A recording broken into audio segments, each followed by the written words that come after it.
السلام علیکم دوستو، ایک بہت بڑا راز ہے اور میں اس راز کو حل کرنا چاہتا ہوں۔ یہ بات میں نہیں فرما رہا بلکہ حضرت واصف علی واصف فرماتے ہیں کہ ایک راز ہے جس کو میں حل کرنا چاہتا ہوں۔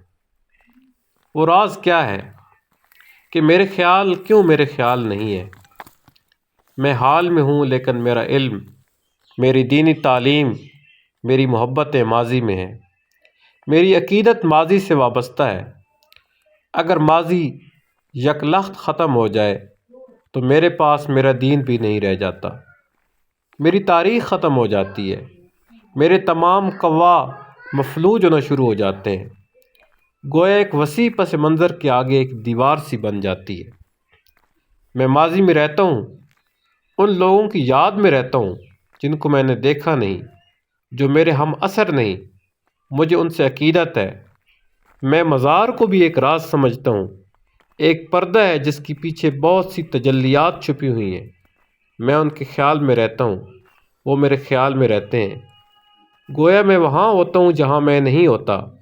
میرے سامنے وہ نظارے ہیں جو میرے سامنے نہیں ہیں۔ میں سوچتا ہوں کہ یہ کیسے ہو گیا کہ میں چلتے چلتے کہیں اور چلا گیا۔ میری رہائش کہیں ہے اور میں رہتا کہیں اور ہوں۔ میں مزارات کے بارے میں سوچتا ہوں، خانقاہوں کے بارے میں سوچتا ہوں۔ یا اللہ، یہ کون لوگ تھے جن کے ہاں مر جانے کے بعد بھی میلہ لگا رہتا ہے۔ انہوں نے موت کو میلہ بنا دیا اور ہم ہیں کہ زندگی پر بھی سکوت مرگ مسلط ہے۔ میں سوچتا ہوں کہ میں کس حد تک اس بات کو سوچتا رہوں گا کہ یہ سب کیا ہے۔ کیا ایسا نہیں ہو سکتا کہ میں بھی بھوک لگنے پر کھا لوں اور نیند آنے پر سو جاؤں، اپنے آپ میں رہوں، اپنا بھلا سوچوں اور صرف اپنے لیے زندہ رہوں اور صرف اپنے لیے مر جاؤں؟ لیکن یہ بات تو ممکن نہیں۔ میں اپنے عزیزوں میں تقسیم شدہ ہوں، اپنی چاہتوں میں بکھرا ہوا ہوں اور اپنے خیال کی رفتوں تک وسیع ہوں۔ میں ایک سلسلہ ہوں کہ پچھلے سلسلے کی آخری کڑی ہوں اور آنے والی نسلوں کا آغاز بھی ہوں۔ مجھ پر اختتام ہے اور مجھ سے ہی آغاز ہے۔ مجھے یاد ہے کہ میں ابھی کچھ عرصہ ہوا شے مذکور نہیں تھا اور اب میں کہیں نہ کہیں ہوں۔ یہ مختصر سی موجودگی نہایت ہی مختصر ہے، ایک چنگاری ہے کہ چمکتی ہے اور غائب ہو جاتی ہے۔ آج بھی بے شمار مقامات پر ہم کسی شمار میں نہیں ہیں۔ نتیجہ پھر وہی نکلتا ہے کہ میرا ہونا میرا نہ ہونا ہے۔ میں ایک گھونٹ چشمِ بقا سے پیتا ہوں اور دوسرا گھونٹ بحر فنا سے، اور اس طرح میں مرتا جیتا رہتا ہوں۔ کبھی میں محبت بن کر کسی کے دل میں دھڑکتا ہوں اور کبھی نفرت بن کر کسی کے اندر آگ لگا دیتا ہوں۔ میں چلتے چلتے ٹھہر جاتا ہوں اور ٹھہرتے ٹھہرتے چل پڑتا ہوں۔ کبھی راہ سے بے راہ ہو جاتا ہوں اور کبھی گمراہی کی منزلوں میں راستوں کا نشان بنا دیا جاتا ہوں۔ میں کبھی نظروں میں سماتا ہوں اور ان نظروں سے گر جانے کا عمل بھی جانتا ہوں۔ میں یہ دیکھتا ہوں کہ میرے اندر کوئی رہنما جذبہ کارگر ہے جس کے دم سے میں چل رہا ہوں۔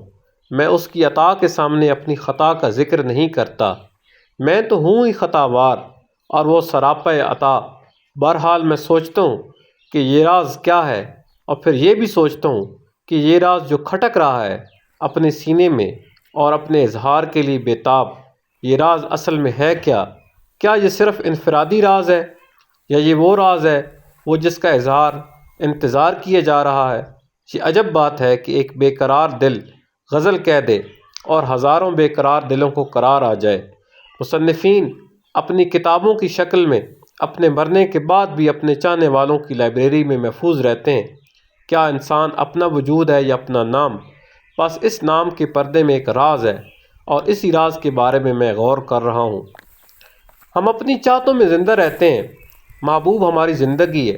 محبوب کے ہونے سے ہم زندہ ہیں، محبوب کے مر جانے سے ہم مر جاتے ہیں۔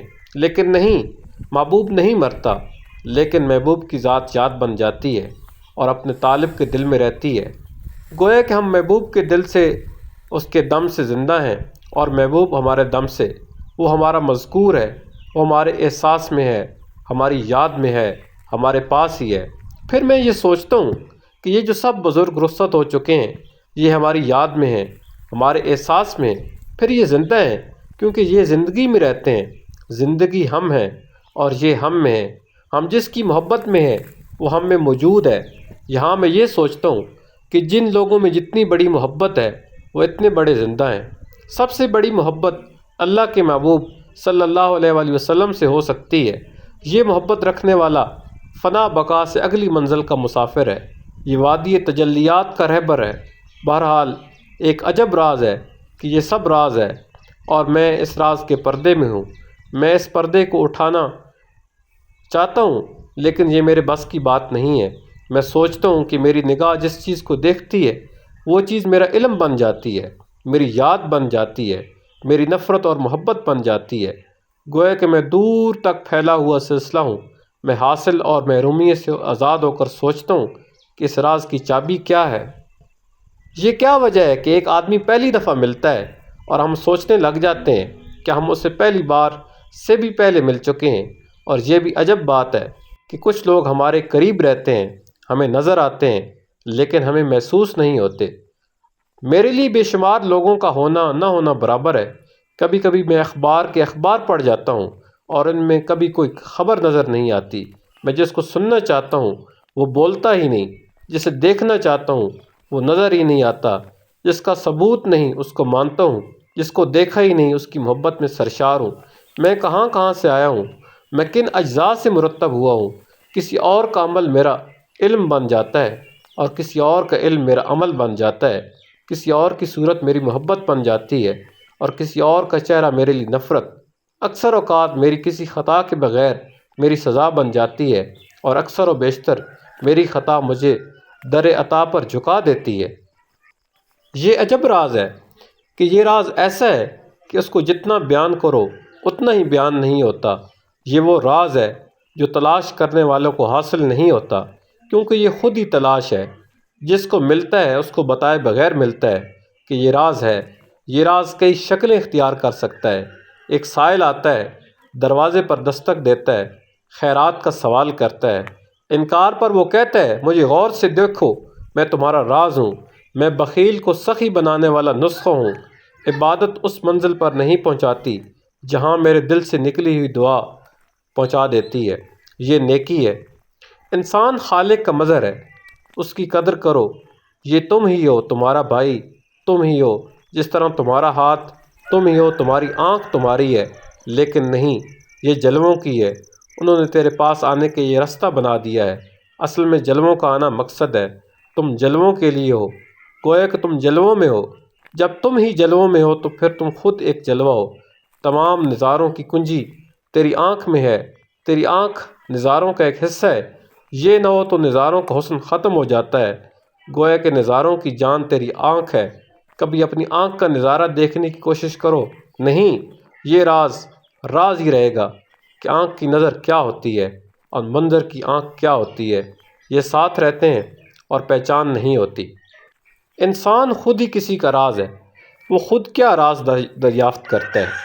کیا ابھی وہ راز اظہار کے انتظار میں ہے؟ اسے معلوم کرنے کی کوششیں صدیوں سے ہو رہی ہیں۔ اقبال رحمۃ اللہ علیہ کو قدسیوں نے بشارت دی، وہ راز اب آشکار ہوگا۔ اس راز کا راز یہ ہے کہ جو شخص اس راز کو دریافت کرنے نکلتا ہے وہ خود ہی راز کا حصہ بن جاتا ہے۔